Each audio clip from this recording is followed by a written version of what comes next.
হুম আজ আমরা যে বিষয় নিয়ে কথা বলবো সেটা আমাদের রোজকার জীবনের একদম সাথে জড়িয়ে আছে। এই মুহূর্তে যারা আজকের এই ডিপ ডাইভ শুনছেন তাদের স্মার্টফোন বা কম্পিউটারের দিকে যদি একটু খেয়াল করেন, দেখবেন একটা দারুণ বিভ্রম তৈরি হয়ে আছে। হ্যাঁ, একটা গাণিতিক বিভ্রম বলতে পারেন। ঠিক তাই। মানে আমরা যখন স্ক্রিনে ঝকঝকে কোনো ছবি দেখি বা ধরুন একটা হাই কোয়ালিটি অডিও শুনছি, তখন মনে হয় যেন একদম মূল কাঁচা তথ্যটাই আমরা দেখছি বা শুনছি। কিন্তু আসলে ডিভাইসের ভেতর দিয়ে তো চরম বিশৃঙ্খল কিছু বৈদ্যুতিক সংকেত যাচ্ছে, তাই না? একদম।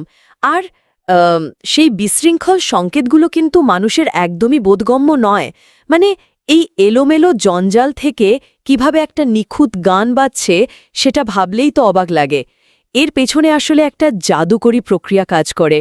হ্যাঁ, আর সবচেয়ে পাগলাটে ব্যাপারটা কি জানেন?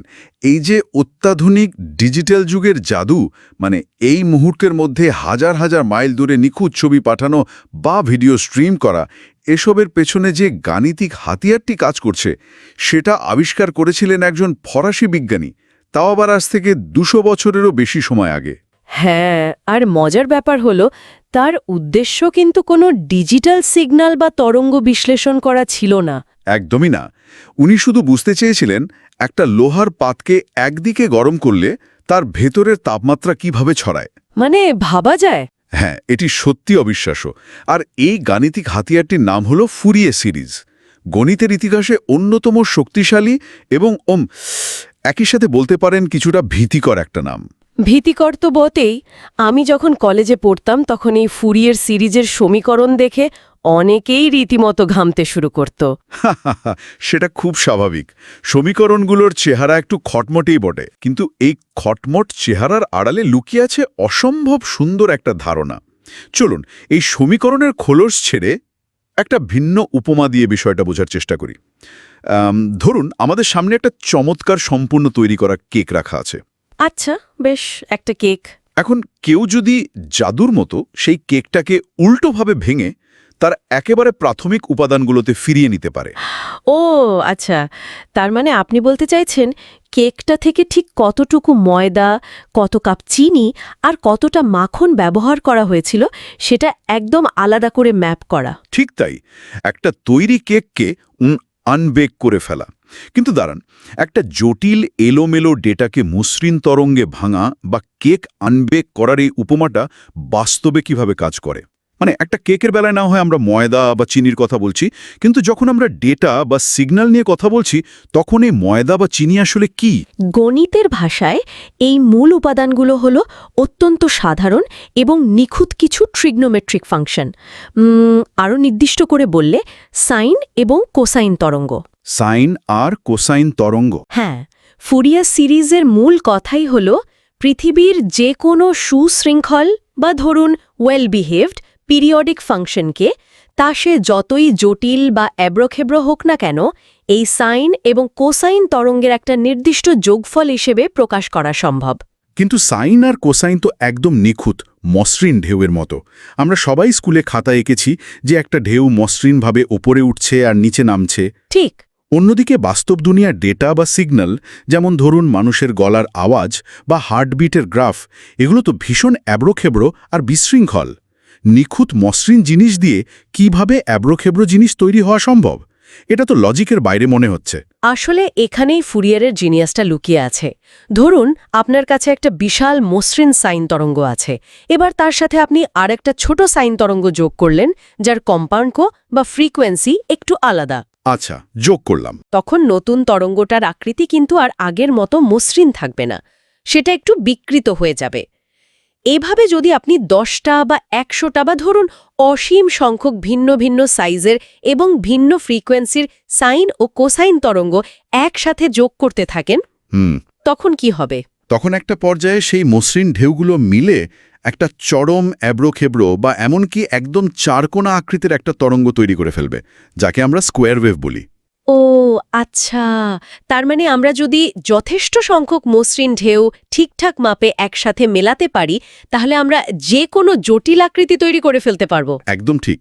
আর ফুরিয়ার সিরিজের কাজই হলো সেই জটিল আকৃতির ভেতর থেকে খুঁজে বের করা যে ঠিক কোন কোন সাইজের মসৃণ ঢেউ কি পরিমাণে সেখানে মেশানো আছে। দারুণ একটা ব্যাপার, কিন্তু এমন একটা অদ্ভুত আইডিয়া, মানে সব এলোমেলো জিনিসকে মসৃণ ঢেউ মানিয়ে ফেলি, এটা প্রথম কার মাথায় এলো? কেউ তো আর হঠাৎ একদিন সকালে উঠে এমন আজগুবি চিন্তা করতে পারে না, তাই না? এর পেছনের ইতিহাসটা কি? এর শিকড় খুঁজতে গেলে আমাদের বেশ পেছনে যেতে হবে, মানে সেই খ্রিস্টপূর্ব ৩য় শতকের দিকে। খ্রিস্টপূর্ব ৩য় শতক? বাপরে! হ্যাঁ, তখন প্রাচীন জ্যোতির্বিজ্ঞানীরা এপিসাইকেল নামের একটি ধারণা ব্যবহার করতেন। তারা গ্রহ নক্ষত্রের জটিল গতিবিধি বোঝার জন্য ভাবতেন যে গ্রহগুলো একটা বড় বৃত্তের ওপর ঘুরছে, আবার সেই বড় বৃত্তের ওপর ছোট্ট ছোট্ট বৃত্তাকার পথেও ঘুরছে।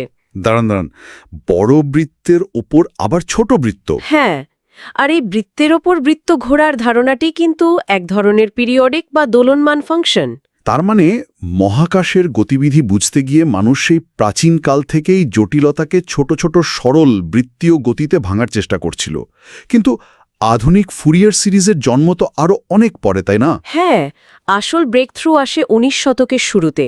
১৮০৭ সালে জিন ব্যাপটিস্ট জোসেফ ফুরিয়ার ফরাসি একাডেমিতে তার এই যুগান্তকারী আবিষ্কারের ঘোষণা দেন। যদিও এখানে ইতিহাসের একটি দারুণ বাঁক আছে। কিরকম বাঁক?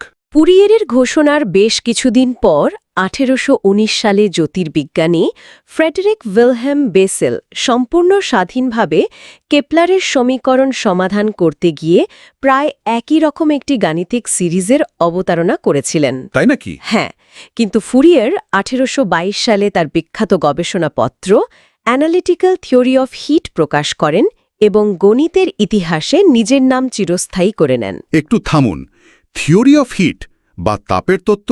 আমরা তো এতক্ষণ ডেটা, সিগন্যাল, ওয়েভ এসব নিয়ে কথা বলছিলাম। এর মাঝে তাপতত্ত্ব কোথা থেকে উড়ে এসে জুড়ে বসল? ফুরিয়ার কি ওয়েভ বা ফ্রিকোয়েন্সি নিয়ে কাজ করছিলেন না? একেবারেই না। আধুনিক ডিজিটাল সিগন্যালের কথা ফুরিয়ার স্বপ্নেও ভাবেননি। তিনি মূলত একটি অত্যন্ত নির্দিষ্ট এবং খটমটে ভৌত সমস্যা নিয়ে দিনের পর দিন পড়েছিলেন। কি সমস্যা ছিল সেটা? সমস্যাটি ছিল একটি ধাতব পাতের তাপমাত্রার বণ্টন।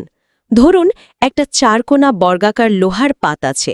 এর ৩ দিকের প্রান্তের তাপমাত্রা ঠিক ০ ডিগ্রিতে স্থির রাখা হয়েছে। আচ্ছা, ০ ডিগ্রি। কিন্তু চতুর্থ দিকটির তাপমাত্রা ক্রমাগত ওঠানামা করছে, বা ধরুন একটা নির্দিষ্ট নিয়মে গরম হচ্ছে। এই অবস্থায় পাতটির ভেতরে প্রতিটি বিন্দুতে তাপমাত্রা কিভাবে ছড়াবে এবং সময়ের সাথে তা কিভাবে বদলাবে? শুনে তো মনে হচ্ছে সাধারণ থার্মোডাইনামিক্সের সমস্যা। এটা কি তখনকার দিনের প্রচলিত সমীকরণ দিয়ে সমাধান করা যাচ্ছিল না? না, যাচ্ছিল না। কারণ তখনকার দিনের প্রচলিত গাণিতিক সমীকরণগুলো ছিল খুব ভদ্র ফাংশনের জন্য। ভদ্র ফাংশন মানে কি? মানে হলো স্মুথ বা নিরবিচ্ছিন্ন ফাংশন। কিন্তু এই ধাতব পাতের ক্ষেত্রে এক প্রান্তে তাপমাত্রা ০ আর ঠিক তার পাশের প্রান্তেই তাপমাত্রা হঠাৎ করে অনেক বেশি। এই যে হঠাৎ লাফিয়ে ওঠা বা ডিসকন্টিনিউইটি, এটি কোনো সাধারণ ক্লোজড ফর্ম সূত্রে লেখা যেত না। বুঝতে পারছি। তখন ফুরিয়ার একটা চরম সাহসী কাজ করলেন। তিনি বললেন, এই ভীষণ জটিল এবং খণ্ডিত তাপের বণ্টনকে সাধারণ মসৃণ সাইন এবং কোসাইন তরঙ্গের একটি অসীম রৈখিক বিন্যাস হিসাবে ধরে নিয়ে সমাধান করা সম্ভব। আমি ইতিহাস ঘেঁটে দেখেছি ১৮১১ সালে যখন ফুরিয়ারের এই আইডিয়াটা একটা কমিটির সামনে উপস্থাপন করেছিলেন, তখন সেখানে ল্যাগ্রাঞ্জ এবং ল্যাপ্লেসের মতো সর্বকালের সেরা গাণিতিক দিকপালরা উপস্থিত ছিলেন। হ্যাঁ, ওনারা তো গণিতের মহারথী ছিলেন। আর মজার ব্যাপার হলো, তারা ফুরিয়ারের এই আইডিয়াটা একেবারে ছুঁড়ে ফেলেছিলেন। তারা রীতিমতো লিখিতভাবে জানিয়েছিলেন যে ফুরিয়ারের বিশ্লেষণে কোনো রিগর বা গাণিতিক কঠোরতা নেই।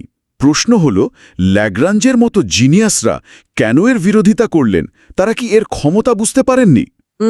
এখানে সবচেয়ে চমকপ্রদ ব্যাপার হলো, তারা ক্ষমতা বুঝতে পেরেছিলেন, কিন্তু তারা তাদের নিজস্ব গাণিতিক ব্যাকরণের বাইরে বের হতে পারছিলেন না। গাণিতিক ব্যাকরণ? হ্যাঁ, ল্যাগ্রাঞ্জরা কাজ করতেন টেলর সিরিজ নিয়ে, যা কেবল নিরবচ্ছিন্ন এবং মসৃণ কার্ভের জন্য কাজ করে। যখন ফুরিয়ার বললেন যে ধারালো কোণ বা হঠাৎ লাফিয়ে ওঠা কোনো ফাংশনকেও মসৃণ তরঙ্গের যোগফল হিসেবে দেখানো সম্ভব, ল্যাগ্রাঞ্জের কাছে সেটা ছিল গাণিতিক ধর্মদ্রোহিতার মতো। ওহ, আচ্ছা, মানে একটা মসৃণ ঢেউ কিভাবে একটা তীক্ষ্ণ কোণ তৈরি করতে পারে তা তখনকার গাণিতিক নিয়মে প্রমাণ করা অসম্ভব মনে হয়েছিল, তাই তো? ঠিক তাই।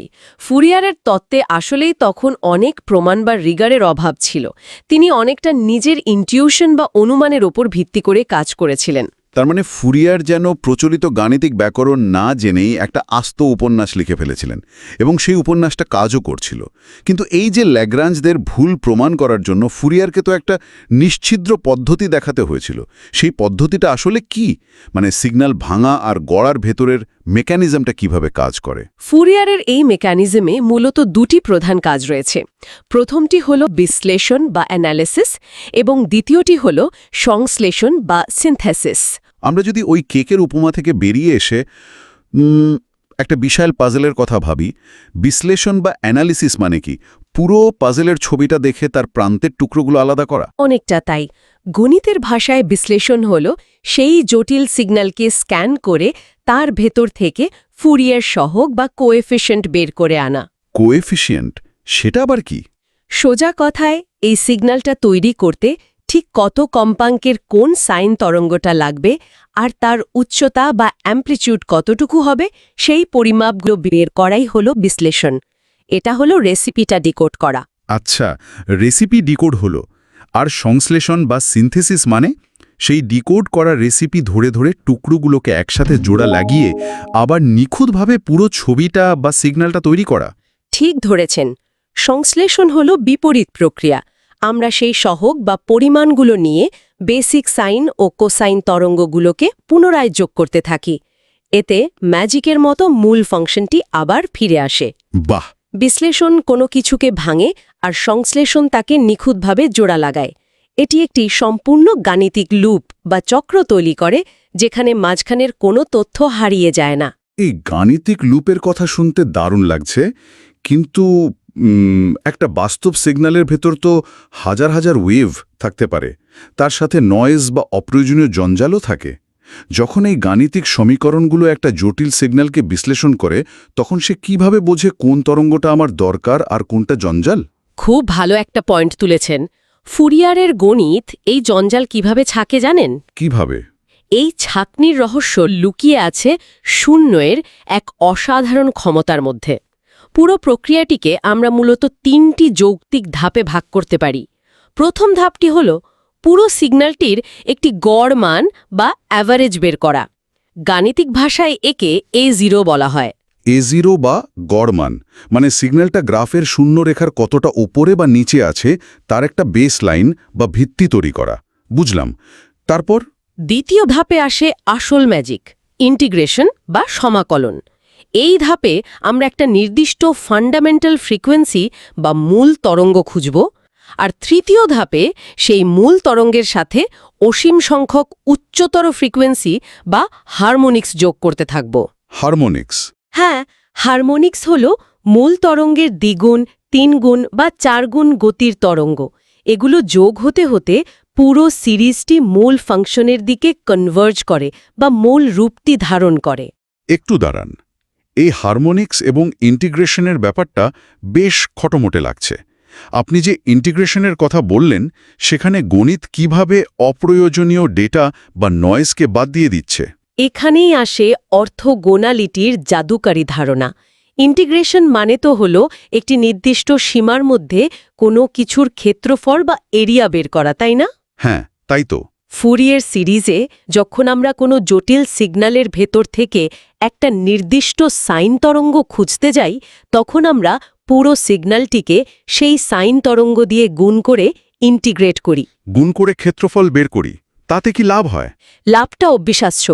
অর্থগোনালিটির নিয়ম হল, যদি আপনি ভিন্ন ভিন্ন ফ্রিকোয়েন্সির দুটি নিখুঁত সাইন বা কোসাইন তরঙ্গকে গুণ করেন, তবে তাদের পজিটিভ ঢেউ মানে অক্ষের ওপরের অংশ এবং নেগেটিভ ঢেউ মানে অক্ষের নিচের অংশ একে অপরের সাথে কাটাকাটি হয়ে একদম নিখুঁতভাবে শূন্য হয়ে যায়। ও মাই গড! এখানে বিষয়টি সত্যি খুব কৌতুকহলোদ্দীপক হয়ে ওঠে। তার মানে যেই ফ্রিকোয়েন্সিটা আমরা খুঁজছি না, তার পুরো যোগফলটা স্বয়ংক্রিয়ভাবে বাতিল হয়ে শূন্য হয়ে যাচ্ছে। একদম তাই। এটা তো অনেকটা আধুনিক নয়েজ ক্যান্সেলিং হেডফোনের মতো শোনায়। হেডফোন যেমন বাইরের কোলাহলের বিপরীত তরঙ্গ তৈরি করে নয়েজ বাতিল করে দেয়, ঠিক তেমনি ফুরিয়ারের গণিত অপ্রয়োজনীয় ফ্রিকোয়েন্সিগুলোকে বাতিল করে শূন্য বানিয়ে দিচ্ছে। চমৎকার একটি উপমা টেনেছেন। এটি একটি অত্যন্ত গুরুত্বপূর্ণ প্রশ্ন তুলে ধরে। আপনার উপমাটি একদম সঠিক। ঠিক এভাবে অর্থোগোনালিটি একটি অত্যন্ত শক্তিশালী গাণিতিক ফিল্টার হিসেবে কাজ করে। এর ফলে কেবল সেই নির্দিষ্ট তরঙ্গটি ছেকে বের হয়ে আসে যার ফ্রিকোয়েন্সি আমরা খুঁজছি, আর বাকি সব জঞ্জাল শূন্য হয়ে মিলিয়ে যায়। অসাধারণ। এই ফিল্টারিং পদ্ধতিটি টাইম ডোমেইন এবং ফ্রিকোয়েন্সি ডোমেইনের মধ্যে একটি অবিশ্বাস্য সুন্দর সম্পর্ক স্থাপন করে। আবার একটা নতুন শব্দ, টাইম ডোমেন আর ফ্রিকোয়েন্সি ডোমেন, এই দুটো আবার কি? আমরা কি হঠাৎ করে কোনো গাণিতিক সমান্তরাল মহাবিশ্বে ঢুকে পড়লাম নাকি? হ্যাঁ, সমান্তরাল মহাবিশ্ব না হলেও এটি দৃষ্টিভঙ্গির একটা বিশাল পরিবর্তন। একটা উদাহরণ দেয়া যাক। ধরুন আপনি একটা অর্কেস্ট্রার কনসার্টে বসে গান শুনছেন। আচ্ছা।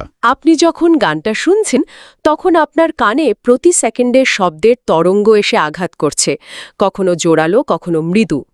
সময়ের সাথে সাথে শব্দের এই যে ওঠানামা, এটি হলো টাইম ডোমেন। আপনি ঘড়ির কাঁটার সাথে সাথে ডেটাটা অনুভব করছেন। আচ্ছা, মানে একটা অডিও সফটওয়্যারে প্লে বাটন চাপলে যে ওয়েভ ফর্মটা সামনে এগোতে থাকে, ওটাই টাইম ডোমেন। তাহলে ফ্রিকোয়েন্সি ডোমেন কি? ফ্রিকোয়েন্সি ডোমেন হলো ওই একই গানের শিট মিউজিক বা স্বরলিপি। শিট মিউজিকে কিন্তু প্রতি সেকেন্ডের কাঁটা ধরে ডেটা থাকে না। সেখানে লেখা থাকে পুরো গানে কোন কোন নোট বা ফ্রিকোয়েন্সি, যেমন ধরুন বেস, ট্রেবল, গিটার, পিয়ানো, এগুলো আছে, এবং তাদের মাত্রা কতটুকু। সেখানে সময়ের কোনো ব্যাপার নেই, পুরো ডেটাটা তার উপাদানের ভিত্তিতে সাজানো। বাহ, দারুণ! তার মানে ফুরিয়ার সিরিজ হলো সেই জাদুকরী অনুবাদক বা ট্রান্সলেটর, যা টাইম ডোমেনের ওই চলমান শব্দতরঙ্গ শুনে মুহূর্তের মধ্যে বলে দিতে পারে শিট মিউজিকে কোন কোন নোট লেখা আছে। একদম ঠিক বলেছেন। টাইম ডোমেনের চরম বিশৃঙ্খল মনে হওয়া একটা সিগন্যালকে যখন আমরা ফ্রিকোয়েন্সি ডোমেনে নিয়ে যাই, তখন আমরা শুধু কয়েকটা পরিষ্কার আলাদা লম্বা দাগ দেখতে পাই, যা নির্দেশ করে কোন কোন নিখুঁত তরঙ্গ সেখানে উপস্থিত আছে। এই অনুবাদের কারণেই অত্যন্ত জটিল সিস্টেম বিশ্লেষণ করা আমাদের জন্য এতটা সহজ হয়ে যায়। এই ব্যাপারটা সত্যিই মাথা ঘুরিয়ে দেওয়ার মতো। মানে 19 শতকের একটা ধাতব পাতের আপমাত্রা মাপার ফর্মুলা আধুনিক যুগে কিভাবে আমাদের ডিজিটাল দুনিয়া নিয়ন্ত্রণ করছে, সেটা ভাবলে অবাক হতে হয়। এই গাণিতিক ফিল্টার নিশ্চয়ই কেবল ইলেকট্রিক্যাল ইঞ্জিনিয়ারিং বা বড় বড় সার্কিট বিশ্লেষণ আর অ্যাকস্টিক ল্যাবরেটরিতেই সীমাবদ্ধ নেই। প্রেশন মানে আমাদের ফোনের মেমোরি বাঁচানোর জন্য ছবিকে যে ছোট করা হয়, কিন্তু ফুরিয়ার সিরিজ একটা স্টিল ছবির ভেতরে কি করে? ছবিতে তো আর সময়ের সাথে চলমান কোনো তরঙ্গ নেই। এখানেই দৃষ্টিভঙ্গির আর একটা চমক আছে। ছবিতে সময়ের তরঙ্গ নেই ঠিকই, কিন্তু সেখানে স্পেস বা জায়গার তরঙ্গ আছে। স্পেসের তরঙ্গ, সেটা আবার কি? একটা ছবির এক পিক্সেল থেকে পাশের পিক্সেলে গেলে আলোর উজ্জ্বলতা বা রঙের যে পরিবর্তন হয়, সেটাকেই একটা ওয়েভ বা তরঙ্গ হিসেবে ধরা যায়। JPEG format two dimensional discrete cosine transform নামের একটি পদ্ধতি ব্যবহার করে, যা সরাসরি ফুরিয়ারের কাজের উপর দাঁড়িয়েছে। ও আচ্ছা, মানে পিক্সেলের রঙের ওঠানামাটাই এখানে তরঙ্গ। তাহলে কম্প্রেশনটা হয় কিভাবে? ছবিটা ছোট হয় কিভাবে? ফুরিয়ার ট্রান্সফর্ম পুরো ছবিটাকে বিশ্লেষণ করে অসংখ্য কোসাইন তরঙ্গে ভেঙে ফেলে। একটা ছবির ভেতরে এমন অনেক উচ্চ ফ্রিকোয়েন্সির তরঙ্গ বা রঙের খুব সূক্ষ্ম পরিবর্তন থাকে, যা মানুষের চোখ আলাদা করে ধরতে পারে না। আচ্ছা, বুঝতে পারছি। জেপিইজি অ্যালগোরিদম ফুরিয়ারের সাহায্য নিয়ে সেই অদৃশ্য অপ্রয়োজনীয় উচ্চ ফ্রিকোয়েন্সির তরঙ্গগুলোকে শনাক্ত করে এবং সরাসরি ডিলিট করে দেয়। Wait, really? তার মানে আমরা আসলে অরিজিনাল ছবির একটা বড় অংশ ডিলিট করে দিচ্ছি, কিন্তু আমাদের চোখ সেটা ধরতে পারছে না বলে ছবিটা দেখতে একই রকম লাগছে, আর ওই ডেটাগুলো নেই বলে ফাইলের সাইজ কয়েক মেগাবাইট ছোট হয়ে যাচ্ছে। ঠিক তাই। একটা সাধারণ মিম পাঠাতে গিয়েও আমরা আসলে ফুরিয়ারের সমীকরণ ব্যবহার করছি, আর এর পরিধি শুধু আমাদের স্মার্টফোনের গ্যালারিতেই আটকে নেই। পদার্থবিজ্ঞানের সবচেয়ে রহস্যময় জগৎ মানে কোয়ান্টাম মেকানিক্সেও এর ব্যাপক ব্যবহার রয়েছে। কোয়ান্টাম জগতেও? হ্যাঁ, সেখানে ইলেকট্রন কোনো নির্দিষ্ট কণা হিসেবে থাকে না, বরং একটা সম্ভাবনা বা প্রবাবিলিটি ওয়েভ হিসেবে নিউক্লিয়াসের চারপাশে ঘুরতে থাকে। সেই কোয়ান্টাম স্তরে ইলেকট্রনের অরবিটাল বা কক্ষপথের অবস্থা ব্যাখ্যা করতেও ফুরিয়ার সিরিজের নীতি ব্যবহৃত হয়। অবিশ্বাস্য। 19 শতকের একটা উত্তপ্ত লোহার পাত থেকে শুরু করে ল্যাগ্রাঞ্জ এবং ল্যাপ্লেসের মতো গাণিতিক মহারথীদের সন্দেহ পার হয়ে আধুনিক ডিজিটাল ইমেজের কম্প্রেশন এবং পরিশেষে কোয়ান্টাম স্তরের ইলেকট্রনের নাচানাচি, ফুরিয়ার সিরিজের এই যাত্রাটা আক্ষরিক অর্থেই শ্বাসরুদ্ধকর। আমরা দেখলাম কিভাবে একটা জটিল এলোমেলো গাণিতিক কেককে ভেঙে তার মূল উপাদানে অর্থাৎ নিখুঁত সাইন আর কোসাইন তরঙ্গে ফিরে আনা যায়। হ্যাঁ, জ্ঞান কিভাবে প্রয়োগের মাধ্যমে তার আদিম উদ্দেশ্য ছাড়িয়ে বহু দূর বিকশিত হয়, এটি তার একটি নিখুঁত উদাহরণ। ফুরিয়ার শুধু তাপের প্রবাহ বুঝতে চেয়েছিলেন, কিন্তু তিনি অজান্তেই মহাবিশ্বের স্পন্দন বোঝার একটি চাবি তৈরি করে ফেলেছিলেন। এই আলোচনার শেষে এসে একটি প্রশ্ন আমাদের সবাইকে নতুন করে ভাবাতে পারে। কোন প্রশ্নটি? এই মুহূর্তে আজকের এই আলোচনাটি যে ডিজিটাল ডিভাইসে বাজছে, ঠিক এই 1 সেকেন্ডে সেই ডিভাইসটি কতগুলো ফুরিয়ার ট্রান্সফর্ম চালাচ্ছে? ও মাই গড, তাই তো। ভেবে দেখুন, শুধু এই কণ্ঠস্বরগুলোকে বাতাসে ভাসিয়ে তোলার জন্য, অডিও ফাইলের ডিজিটাল ডেটাকে ডিকোড করে স্পিকারের পর্দাকে কাঁপানোর জন্য ডিভাইসের মাইক্রোচিপের ভেতরে প্রতি সেকেন্ডে লাখ লাখ ফুরিয়ার বিশ্লেষণ চলছে। এটা সত্যিই গায়ে কাটা দেওয়ার মতো একটা ভাবনা। জোসেফ ফুরিয়ারের সেই 19 শতকের অদৃশ্য গণিত এই মুহূর্তে আক্ষরিক অর্থে আমাদের প্রতিটি ডিজিটাল অভিজ্ঞতাকে সচল রেখেছে। আমাদের চারপাশের এই অনন্ত বিশৃঙ্খল সিগন্যালের জগতেও যে একটা জাদুকরী শৃঙ্খলা কাজ করে চলেছে, এটি তারই সবচেয়ে বড় প্রমাণ।